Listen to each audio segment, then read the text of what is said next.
Welcome সবাইকে। আজকে আমরা দেখব প্রাইমারি স্কুলের প্রথম পরীক্ষা সম্পর্কে কিছু নোটিফিকেশন। তো সেই নোটিফিকেশনে দেওয়া আছে যে আমাদের প্রথম পরীক্ষা হবে 16 এপ্রিল থেকে 30 এপ্রিল এর মধ্যে। তো এই নোটিফিকেশন দিয়ে আমরা জানি যে প্রত্যেকটা স্কুলে 16 থেকে 25 এপ্রিল 30 এপ্রিলের মধ্যে পরীক্ষা শেষ হবে। এরপরে আমরা আসছি যে কোনখান থেকে কোন অবধি বইয়ের পরীক্ষা হবে সেটা দেখ। এখানে সরকার নির্ধারিত যে পাঠ্যক্রম, সেই পাঠ্যক্রমটার সূচি দেওয়া রয়েছে। আমরা প্রথম পরীক্ষায় চলে আসি। প্রথম পরীক্ষায় প্রথম পর্বতে আমাদের প্রাথমিক কোন অবধি হবে পরীক্ষা সেটা দেওয়া রয়েছে। তারপরে প্রথম শ্রেণী, তোমরা চাইলে এটা একটা ছবি তুলে নিতে পারো ভিডিওর, এবং কোনখান থেকে কোন অবধি তোমাদের পরীক্ষা হবে সেগুলো তোমরা সবকিছু জেনে যাবে। এই যে আমাদের চলে আসছে চতুর্থ শ্রেণী, তারপরে চলে আসছে পঞ্চম শ্রেণী। সমস্ত ক্লাসের এখানে দেওয়া রয়েছে কোন সাবজেক্ট কোন অবধি পরীক্ষা হবে। যেরকম ধরো পঞ্চম শ্রেণীতে ইংরেজি লেসন 1 থেকে লেসন 5 এই অবধি হবে। আর আমাদের লেসন 6 থেকে 9 হবে পরের পরীক্ষায়, দ্বিতীয় পরীক্ষা, এবং 53 পৃষ্ঠা থেকে শেষ পর্যন্ত আমাদের শেষ পরীক্ষাটা হবে। তো এরকম করে তোমরা পড়ে নিতে পারবে। ইংরেজি সাবজেক্টের কথা বললাম, অন্যান্য সাবজেক্টেও সেগুলো তোমরা পড়ে নিতে পারবে। তো এখন আমরা প্রশ্ন চলে আসবো আমাদের আসল প্রসঙ্গে, যে কি কি প্রশ্ন আসতে পারে প্রথম পরীক্ষাতে। আমরা দেখব যে আমাদের প্রথম যেটা দেখব সেটা হলো তৃতীয় শ্রেণীর অঙ্ক প্রশ্ন সম্পর্কে। তো তৃতীয় শ্রেণীর এই যে তৃতীয় শ্রেণীর যে অঙ্ক প্রশ্ন, তৃতীয় শ্রেণীর অঙ্ক প্রশ্ন সম্পর্কে আজকে আমরা আলোচনা করব। এখানে দেখতে পাচ্ছি প্রথমেই রয়েছে যে একক দশক শতক স্থানীয় মান অনুসারে লেখো যে কোনো একটি। আমরা দুটোই করব, তোমরা পরীক্ষা যে কোনো একটাই করে নেবে। তো প্রথমে রয়েছে শতক। শতকের ঘরে দেখছি 1টা 2টো 3টে 4টে 5টা 6টা রয়েছে। তাহলে আমরা এখানে শতকের ঘরে 6 পাচ্ছি, তো এখানে 600 লিখবো। যোগ দশকের ঘরে দেখতে পাচ্ছি 1 2 3 4 5 6, তাহলে এখানেও 6টা রয়েছে, তাহলে 60 লিখবো। এবং এককের ঘরে পুরোই ফাঁকা রয়েছে, সেক্ষেত্রে আমরা কিছুই লিখবো না, 0 লিখবো। তাহলে কথায় লিখি, এটা কথায় লিখলে হবে আমাদের দেখতে পাচ্ছি কথায় লিখলে হবে 660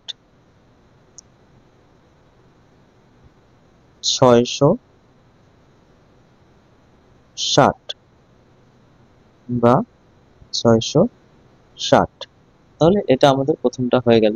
এরপরে আসছে খ দাগে, আমরা শতকের ঘরে দেখছি 1 2 3 4 5, তাহলে শতকের ঘরে 5 হবে, মানে 500। যোগ দশকের ঘরে কিছু নেই, প্রত্যেকটাই ফাঁকা, তাহলে দশকের ঘরে 0 হবে। এবং এককের ঘরে 1 2 3 4 5 6 7, তাহলে 7, এটা 507, মানে 507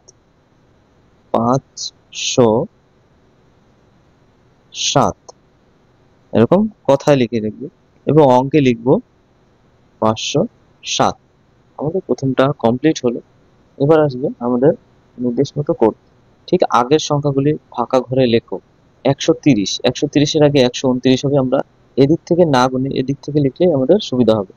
129, 128, 127, 126 আর 125, এরকম করে লিখলে আমাদের 125, 26, 27, 28, 29 আর 130 রয়েছে। এবার খ থেকে বলেছে এই গ্রেটার দেন অথবা লেস দেন চিহ্ন দিয়ে আমরা ছোট বড় লেখো। 378 থেকে 387 বড়, সেক্ষেত্রে আমাদের এই চিহ্নটা হবে। তো এই চিহ্ন মানে যে বড় হয় তার দিকে হাঁ খোলা থাকে। তো এবার আমরা আসছি তার পরের প্রশ্ন। খরগোশ ও ক্যাঙ্গারুর লাভ দেখি। 4 গুণ 1, মানে আমাদের বইতে একটা প্রশ্ন ছিল, খরগোশ ও ক্যাঙ্গারু যেভাবে লাফিয়েছিল সেই অনুযায়ী আমাদের গুণ করতে হবে। 4 গুণ 1 করলে 4ই হবে। 2 গুণ 6 করলে সেটা 12 হবে। তারপরে আবার 2 গুণ 6 করলে সেটা 12 হবে, অথবা 2 গুণ 7 করলে সেটা 14 হবে। এইভাবে আমাদের করতে হবে এটা। তারপরে আসছে পরের প্রশ্ন। পরের প্রশ্নে আমরা দেখতে পাচ্ছি যে যোগ অথবা বিয়োগ করো যে কোনো একটি। আমরা দুটোই করব, তোমরা যে কোনো একটি করে নেবে। তাহলে আমরা যোগটা করি প্রথমে।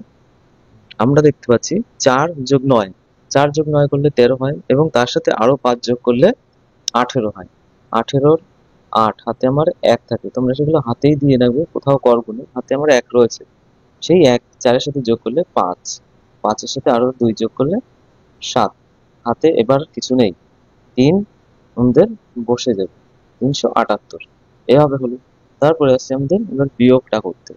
বিয়োগ করার ক্ষেত্রে আমাদের আবার দেখি 9 থেকে আমাদের এটা 1 রয়েছে, 9 থেকে 1 ছোট, এটা হলে আমাদের কি করতে হয়, এটাকে 11 ধরে নিতে হয়।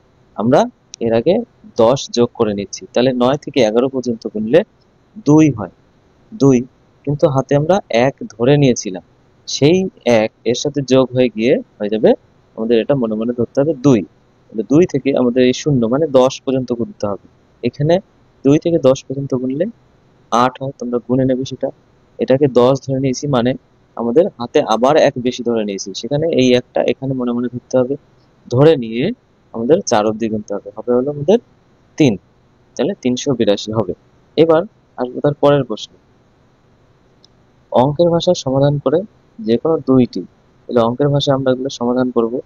অঙ্কের ভাষায় সমাধান করি, মিহির বাজার গিয়ে 160 টাকার চাল, 35 টাকার চিনি ও 8 টাকার নুন কিনেছে, সে মোট ড্যাশ জিনিস কিনেছে, মানে কত টাকার জিনিস কিনেছে।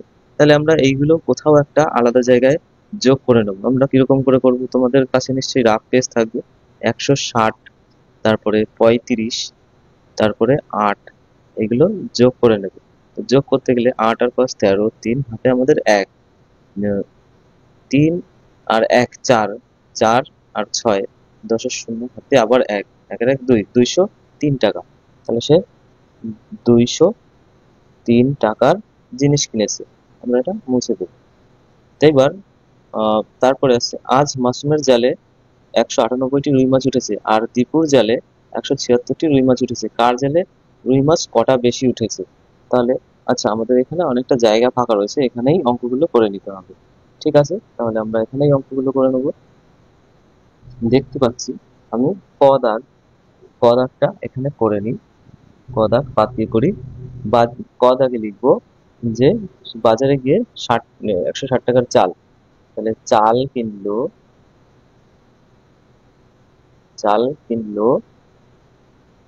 কত, 160। 35 টাকার চিনি, চিনি কিনলো 35, এবং নুন, নুন কিনলো হলো 8 টাকা। এগুলো সব আমাদের যোগ করতে হবে, লিখতে হবে মোট খরচ, মোট খরচ। মোট খরচ আমরা 203 টাকা যোগ করে বের করে দিয়েছি, এখানে 3 শূন্য আর 2, এত টাকা। আমাদের এখানেও টাকাগুলো লিখতে হবে। তাহলে মোট খরচ, তাহলে সে, অতএব উত্তর লিখবো, উত্তর সে মোট 203 টাকার জিনিস কিনেছে।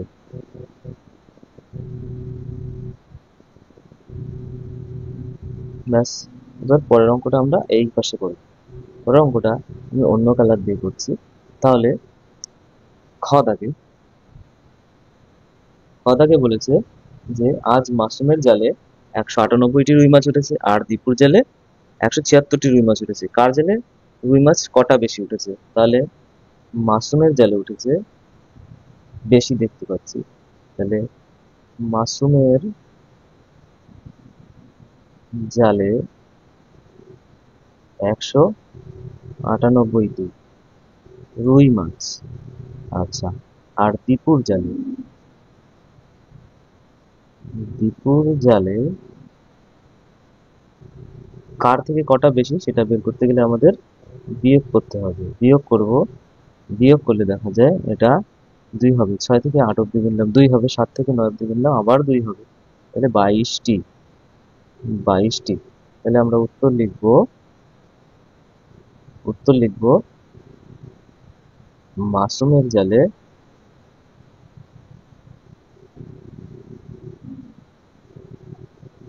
22টি বেশি মাছ উঠেছে। এটা করে দিলাম। এবার আসছে আমাদের 2 নম্বর প্রশ্ন। বলেছে শাকিল 5 বস্তা নারকেল নিয়ে বাজারে যাচ্ছে। প্রতি বস্তায় 28টি নারকেল আছে। তাহলে প্রতি বস্তায় একই সংখ্যক নারকেল থাকলে সেখানে আমাদের এটা আমি আবার অন্য একটা দিয়ে করে নিচ্ছি। তাহলে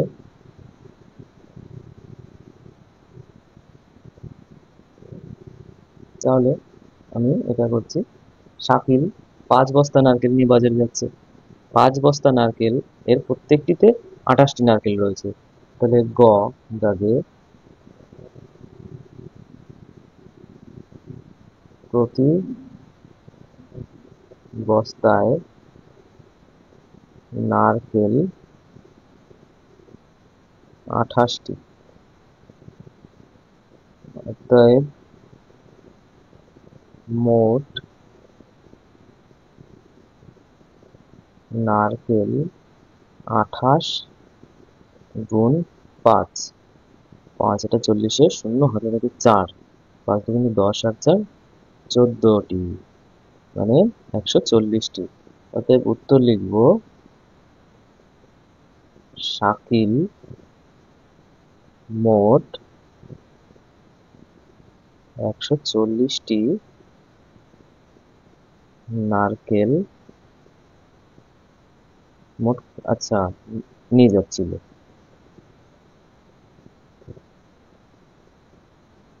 এরকম করে আমরা উত্তর লিখে দেবো। আমাদের বিভিন্ন কালারে লেখা হয়েছে, কিন্তু তোমরা সবসময় নীল কালারই ব্যবহার করবে। এবার আমাদের অঙ্ক প্রশ্ন শেষ হলো। তোমরা চ্যানেলটি সাবস্ক্রাইব করে দেবে এবং পরবর্তী যে ভিডিওগুলো সেগুলো অবশ্যই পেয়ে যাবে। এটা হলো আমাদের ক্লাস 3 একটা নমুনা প্রশ্নপত্র। এরকম প্রশ্ন আরো আসতে পারে।